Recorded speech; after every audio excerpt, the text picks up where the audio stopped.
choir singing, and after you heard them, it's quite evident that choir is not as you would imagine a church choir. What I'm going to talk today is about Indian choral music. Incidentally, the song they sang is a Rabindranath Tagore song. The lyrics are by Tagore and it's about the Diwali festival of lights. And again the tune is also by Rabindranath Tagore with a little bit of inputs in harmony. So you can catch children young and make them more musical by introducing them to choral music. Let me go back to the inception of choral music. This is actually a new genre of music in the sense that choral music became popular during our freedom struggle. I think many of them attribute it to the strife we had during the patriotic movement. And in every street corner there were handouts given, and we had these huge, even in the beach you had these huge speakers teaching them songs about patriotism, but in popular film, melodies. That was the beginning of choral music. Actually, if you want a vernacular translation, choral music means say and be said. Somebody has entered, I think one of the Rotarians asked me, is it say and be said? I think many of us will relate to say and be said in the early 70s and 80s when you used to open the radio or the TV with Mandir Tale Magai Vidma. It used to be a Pandipadome 3-minute song which all of us have heard every day. Now in this new genre, why I'm calling it a new genre is Indian choral music is very, very new because the Western techniques of harmony, our Carnatic music is based on melody and Western music is based on harmony. And Indian choral music has the techniques of harmony into our Indian music, like as in a Carnatic piece or a Hindustani or a Rabindra Sangeet. So the vehicles of all these choral music that we do here are all poetry of our great poets like Tagore or Pallatol or Bardiyar or Iqbal. So we sing in 14 Indian languages, of course with the Western techniques of harmony. Now what exactly is Indian choral music? Indian choral music is not actually Goshti Ganam. It's not actually Bhajana Sampradayam, because even 10 people singing a Tirupavai or a Tevaram together, that also is group singing. But where it differs from choral music is the fact that we sing in tandem chords or triads. Like suppose for instance if I take a Shankarabaranam, which is the basic major triad, and suppose I say I'm going to take 3 swarams, Sa, Ga, Pa, Ri, Ma, Da, Ga, Pa, Sa, which are all swarams of Shankarabaranam. There will be one set of people singing the same thing in Sa, likewise in Ga and Pa in tandem, which doesn't happen when you hear a Tirupavai or a Tevaram. So what you hear is different notes of a ragam being executed. Actually you can relate it better to film music or a light music where you hear the orchestration coming as an interlude. The interludes in an Indian choral group are all voices. So whatever you would hear as an instrumentation or a symphony is all done by voices in an Indian choral group. Now, going into terminologies, like I said about choral music, we have parts. What I told you is Sa, Ga, Pa is a triad, which is called a 3-part harmony. We have 2-part, 3-part. What they sang, the children sang, that was a 2-part harmony, where you have 2 parts going in tandem. We also have 6-part, 8-part harmony. Then counterpoint. Counterpoint is generally a humming which comes along with the main lyrics or the melody. Then we have what is called a canon. Actually, I could, we don't have time, otherwise I could ask the children to demonstrate each and every one of these. See, a canon is basically when Himero Rate, one part is singing Himero Rate, the second group starts Himero on the 3rd finger. Himero, Himero. So it's like a cannonball. Like one after another, the shots keep coming. So that's how the music keeps overlapping. It's like an echo. So that is called a canon. An ad-lib is generally, it's called, the expansion of an ad-lib is at the liberty of a conductor. If you noted that I was standing there and the children were singing, generally you need a conductor or a director to give you a 1, 2, 3, 4 or tell you that this verse is 2 times. I want you loud, I want you soft, all of that. And an ad-lib is a portion of a song which is akin to a viritham. You would have heard a viritham in Carnatic music, which doesn't have a meter of music. It doesn't have a rhythm. It just has an inherent line which goes with a ragam or melody. So ad-lib translates into at the liberty of the conductor. So now ஒரு கை காமிக்கிறேன்னா he may rora te இந்த மாதிரி கூட அது split பண்ணலாம் without the தாளம். he may rora te, he may rora te. So that is my hand. So it's at my liberty. The people who are singing look at my hand and sing. So a conductor is the focus point of a choral group, and it's very important that the conductor knows the composition, and most of the times the conductor is also the teacher for the choral group. So the children learn from day one that they have to look at the conductor at all times in order to do a beautiful execution of anything that they sing. Fade in and fade out, this is, you would have heard a lot of this, like even in a movie, you hear a strain coming in, and when it's very loud, it's called a fade in. When it's actually going out, it's called a fade out. So these are the common terms that we use. I have a short audio clip here.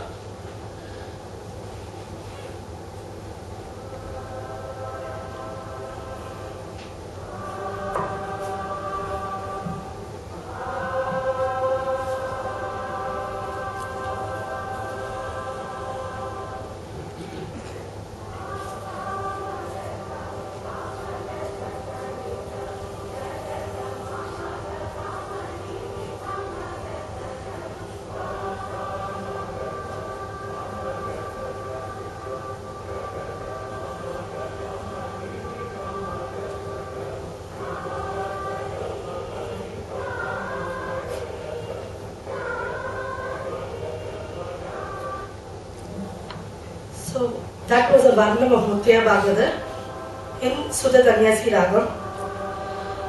That's again a two-part harmony. You see, you hear two parts, one by the males and the other with the female. So it just goes alongside each other.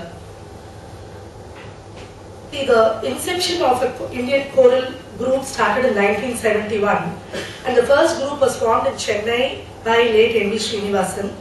He was actually called by the Vice Chancellor of Manoranmaniyam University. You would all know, you would have heard of Dr. Vasanthi Devi. She was actually instrumental in the first group being formed in Chennai, and M.V. Srinivasan collected college students from all over all colleges of Chennai, and it came to be named as the Bharati Ilaignir Isai Kulu. That was the first choral group which was formed, and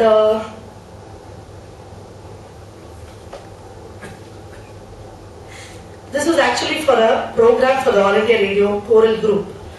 Now let me go about harmony. Now when you heard that two-part harmony, you would have heard male and female voices. We actually grade them for voices. See, this is actually Indian choral music is one space where everybody can sing their voice range. For instance, a male has the highest male part is called a tenor. The second one is called a counter tenor, the highest part. Then you have a mid tenor or a tenor. Then you have a baritone or a bass. Likewise, we have the soprano ones for the higher female voices. We have a mezzo soprano and an alto or a contralto in a female voice. So that is the grading of voices. And when this Bharati Ilaignir Isai Kulu was formed, it became such a big hit that the students wanted it to become an ongoing thing. So in 1973, the Madras Youth Choir, which is actually even existing today, that was formed by MBS. And Raja and I, we all started singing 35 years ago for the Madras Youth Choir. So all our Sunday afternoons are taken up by our choral music classes. And Madras Youth Choir was happening alongside the AR choral group. And M.V. Srinivasan became the chairperson for 13 centers all over India. And AR choral group was graded by, just like we have auditions for Carnatic and light music, we have auditions for choral music. And we had graded groups which used to exchange ideas, exchange compositions. And we had 13 centers, so 13 heads, 13 great music composers like Salil Chaudhary, Vinay Chandra Maudgalya taking over centers in Delhi and Calcutta. And there was a huge exchange of compositions. And the 1980s and 90s were really good because there were so many international festivals where all of them were part of. Now what is happening is AR choral group no longer exists. It actually became rampant. I mean, it ceased to exist 20 years ago. But I have actually formed a choir group for bank employees called Akshayam, and we also have a children's choir called Sargam. This is the Madras Youth Choir.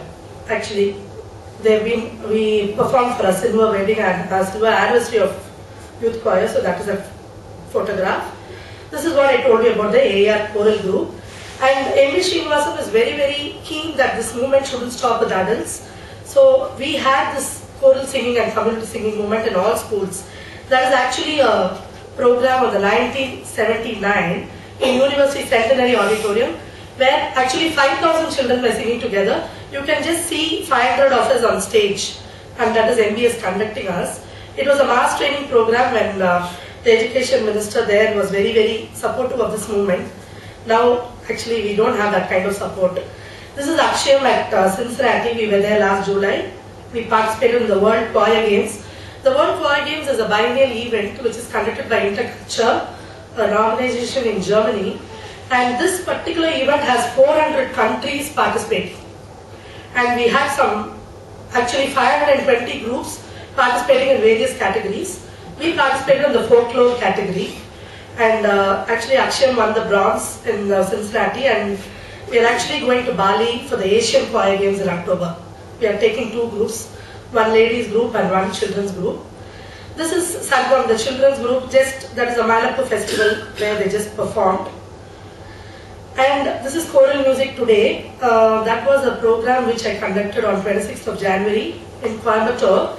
These are our first generation learners and tribal children from the village of Anekatti. It has 250 children participated in that, and Vidyavanam is a school run for tribals by the tribals.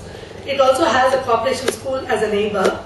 So those are the children which I trained over 1 year, and they gave a 1.5 hour performance of choral music.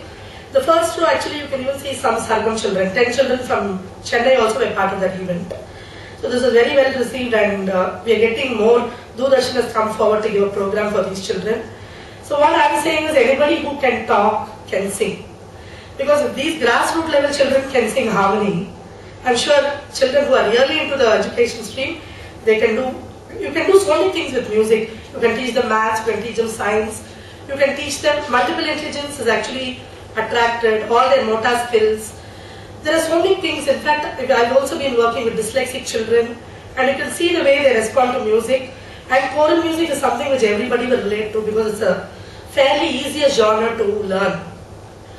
This is a very prestigious program we did on 31st of January. This has the Chicago Children's Choir. They came here for a performance, and it was organized with the American Consulate. And of course, my Sargam children were also part of that, and they performed together in Lady Handal, Sir Subbarao Mutha Auditorium. So that is where choral music is today, and that was a workshop I did for the Chicago Children's Choir, where they learned, we exchanged 4 songs and we performed them together for the program. That was at the Chicago Children's Choir program. And this is students from the Iowa State University of America.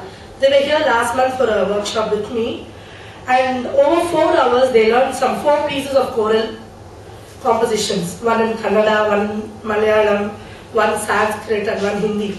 And it was so amazing because they are used to their church music, so they are aware of harmony. It was so easy to teach them, and they are very great with any language. They never said, oh, this is something I can't get. Kannada is quite difficult for them if you look at it, but they were such good sports, and they did a real good show of the workshop too. So I think that summarizes it, and I really thank all of you for your patient hearing. So I'd like to, any questions you have, I'd like to be able to answer if I know the answer for them. Yeah, Madhu.